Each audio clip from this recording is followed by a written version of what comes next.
Chapter 2, Slave Caravan. Sunny dreamt of a mountain.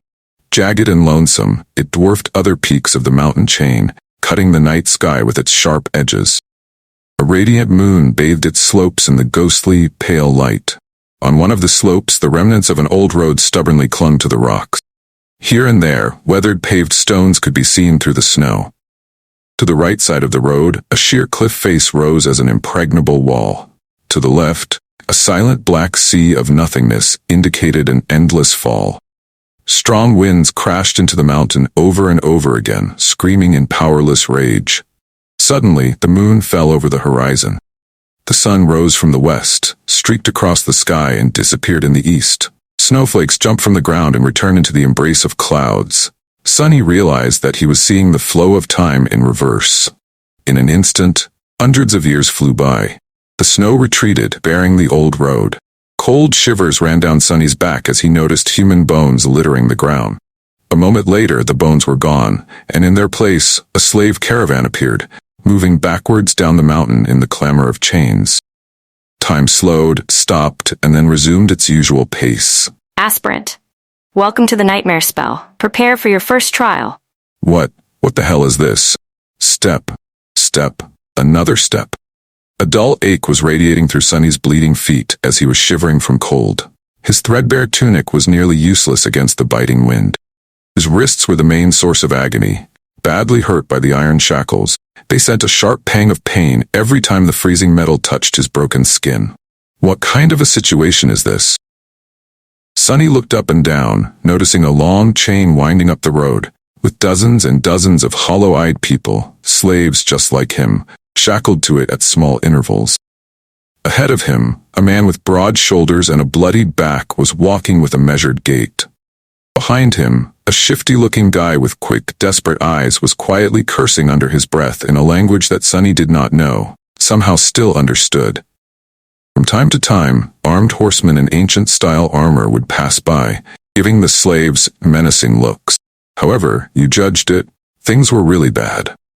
Sunny was more bewildered than panicked. True, these circumstances were not like what the first nightmares were supposed to be. Usually, freshly chosen aspirants would find themselves in a scenario that presented them with a fair amount of agency. They would become members of privileged or warrior castes, with plenty of access to necessary weapons to at least try to tackle any conflict. Starting out as a powerless slave, shackled and already half dead, was as far from being ideal as one could imagine. However, the spell was as much about challenge as it was about balance. As the old policeman said, it created trials, not execution. So Sunny was pretty sure that, counter this abysmal start, it would reward him with something good. Powerful aspect. Let's see. How do I do this? Remembering popular webtoons he read as a child, Sunny concentrated and thought about words like status, myself, and information. Indeed, as soon as he focused, shimmering runes appeared in the air in front of him. Once again, although he did not know this ancient alphabet, the meaning behind it was somehow clear. Quickly found the rune describing his aspect, and, finally, lost his composure. What the actual fuck? Name Sunless. Rank Aspirant. Attributes: Fated, Mark of Divinity, Child of Shadows. Aspect: Temple Slave. Aspect description: Slave is a useless wretch with no skills or abilities worth a mention. A temple slave is just the same, except much rarer. Speechless, Sunny stared at the runes, trying to convince himself that he was maybe just seeing things. Surely he couldn't be that unlucky, right? No useless aspects, my ass. As soon as this thought appeared in his mind, he lost the rhythm of his steps, and stumbled, pulling the chain down with his weight. Immediately, the shifty guy behind him screamed, "Wars, bastard! Watch where you're going!" Sunny hurriedly dismissed the runes, were only visible to him, tried to recover his balance. A moment later, he was once again walking steadily, however, not before inadvertently pulling on the chain one more time.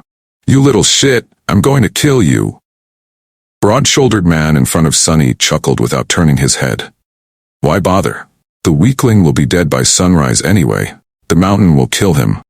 Few seconds later, he added, "It'll kill you and me too." Just a bit later, "I really don't know what the Imperials are thinking, forcing us into this cold." The shifty guy gasped. "Speak for yourself, fool. I'm planning to survive. Sonny silently shook his head and concentrated on not falling again. What a charming pair. Suddenly, a third voice joined the conversation from somewhere further back. This one sounded gentle and intelligent. This mountain pass is usually much warmer this time of year. We just had really bad luck. Also, I would advise you against harming this boy. Why is that? Sonny turned his head slightly, listening. Haven't you seen the markings on his skin? He is not like us, who fell into slavery due to debts, crimes, or misfortune. He was born a slave, temple slave. Not long ago, the Imperials destroyed the last temple of the Shadow God. I suspect that this is how the boy ended up here. The broad-shouldered man cast a look back. So what? Why should we be afraid of a half-forgotten weakling god? He couldn't even save his own temples. The Empire is protected by the mighty war god. Of course, they're not afraid to burn down a few temples. But we here are not protected by anything or anyone. Do you really want to risk angering a god? The broad-shouldered man grunted, not willing to answer. Their conversation was stopped by a young soldier riding a beautiful white horse. Clad in a simple leather cuirass, armed with a spear and a short sword, he looked dignified and noble. To Sonny's irritation, the asshole was really pretty too. If this was a historical drama, the soldier would definitely be a male lead. What is going on here? There was no particular menace in his voice, even something resembling concern. When everyone hesitated, the gentle-voiced slave answered, "It's nothing, sir. We are just all tired and cold.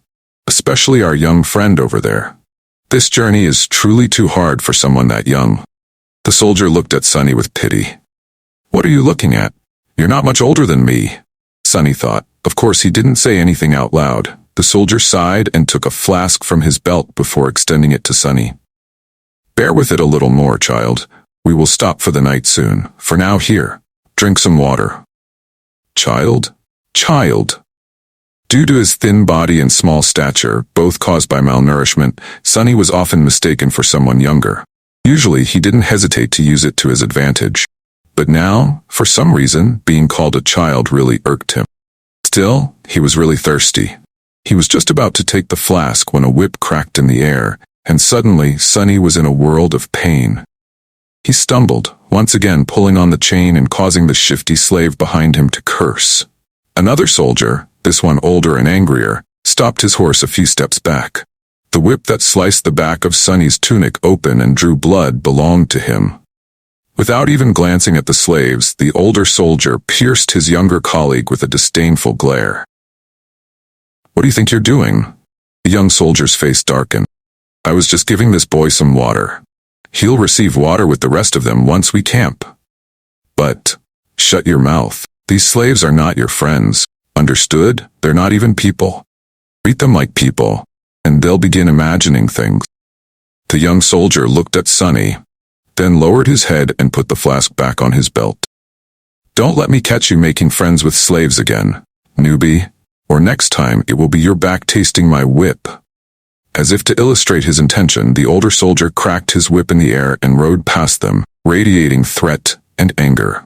Sonny watched him go with well-concealed malice. "I don't know how, but I will watch you die first."